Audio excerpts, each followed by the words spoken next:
You are standing in a sea of red hats. It feels less like a political rally and more like a corporate team-building event that has gone catastrophically, apocalyptically wrong.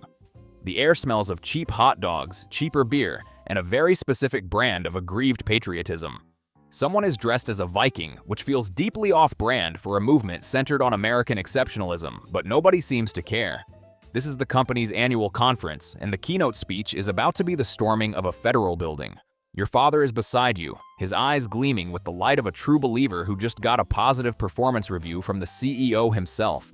He claps you on the shoulder, a gesture that's meant to be encouraging but feels more like a senior manager roping an unpaid intern into some light treason. You're not supposed to be here. Your presence is the result of a negotiation, a desperate plea bargain struck over a holiday dinner. You agreed to attend one, just one, rally in exchange for a full moratorium on discussions about election fraud during your sister's birthday party. It seemed like a good deal at the time, a small compromise for domestic peace. You tell yourself this is just anthropological fieldwork. You're Jane Goodall and these are the chimps. A deeply condescending thought that offers you a thin, pathetic layer of intellectual armor. It does not work. You are not an observer. You are an asset, a prop. Your presence is your endorsement. Congratulations. You are now complicit. And all of this whole surreal, miserable day, started because you were born into a branch office of a very aggressive multinational corporation. You are born into a house where the television is always on, tuned to one specific channel. It's not a news network, it's the company's internal communications department, broadcasting directly into the living room 24/7. It provides the approved talking points, the quarterly threat assessments, and the official portraits of the CEO. Your father is the branch manager, a good man once, a man who taught you how to throw a baseball and change a tire. But somewhere along the line, his personality was outsourced. He now speaks exclusively in headlines. His emotional range is dictated by the Chiron at the bottom of the screen. He doesn't have opinions, he has broadcast-ready sound bites. Your mother is the head of human resources. Her job is to maintain morale and ensure family-wide compliance with corporate culture. She manages the emotional landscape of the home, smoothing over disputes by reminding everyone of their duty to the brand. She decorates the house in company colors. She believes with every fiber of her being in the corporate mission statement.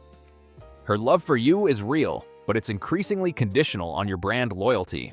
She is the person you are terrified of losing, which makes her the company's most effective tool of control. She is your primary stake in this whole enterprise. You learn the company's slogans before you learn the Pledge of Allegiance.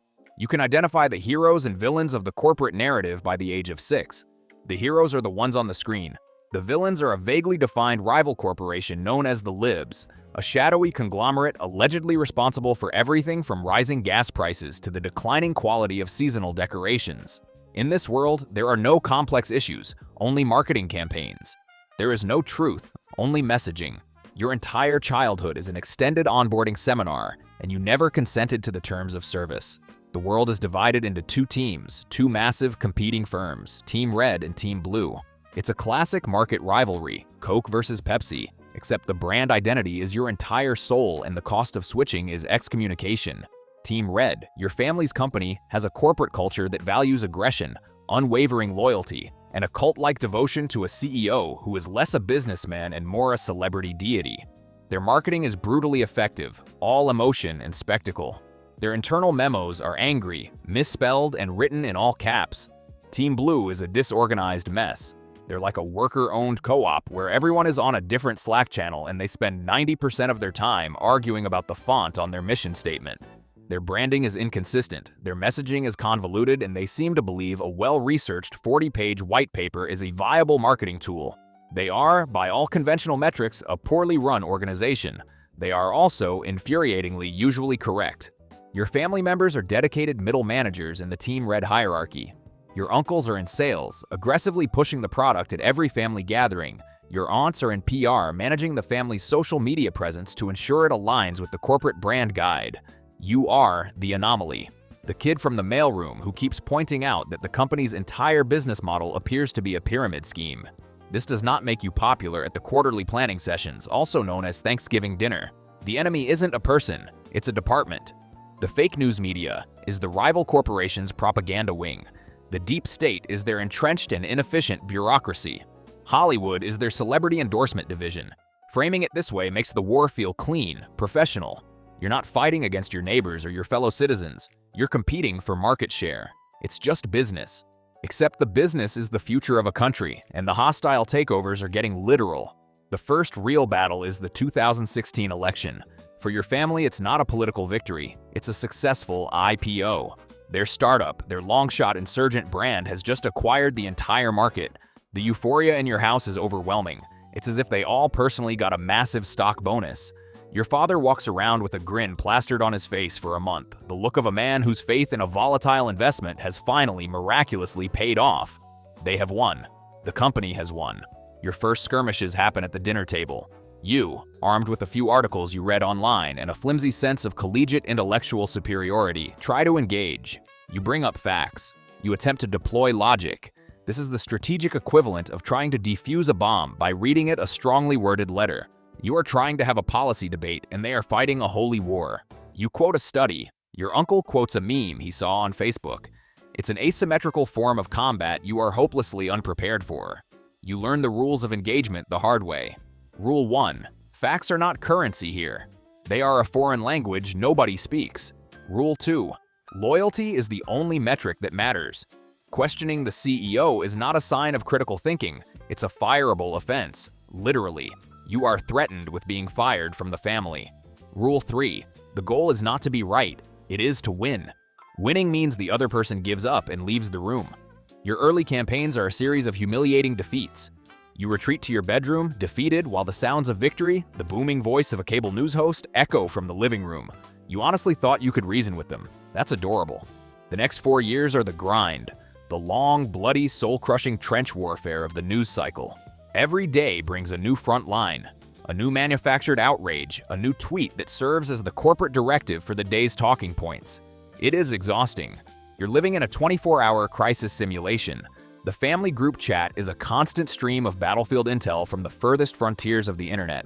Your dad develops a new hobby, sending you grainy YouTube videos with red circles and arrows in the thumbnail, presented as unimpeachable intelligence reports. This is when the running gag starts. At first, the theories are mainstream. Then they get weird. Your dad explains, with the dead serious tone of a man briefing the Joint Chiefs, a theory about a global cabal of pizza-loving elites. He draws you a flowchart on a napkin. You find it absurd, then funny, then deeply, profoundly sad. He isn't just a believer. He's a field analyst in a war that doesn't exist, fighting a phantom enemy with information he believes is top secret. You try to disengage. You go to college. You make friends who talk about movies and music in classes. For a while, you feel like you've escaped, like you're a defector who has successfully crossed the border into a sane country. But the war has a long reach. You come home for holidays and you're pulled right back to the front. The trap snaps shut every time.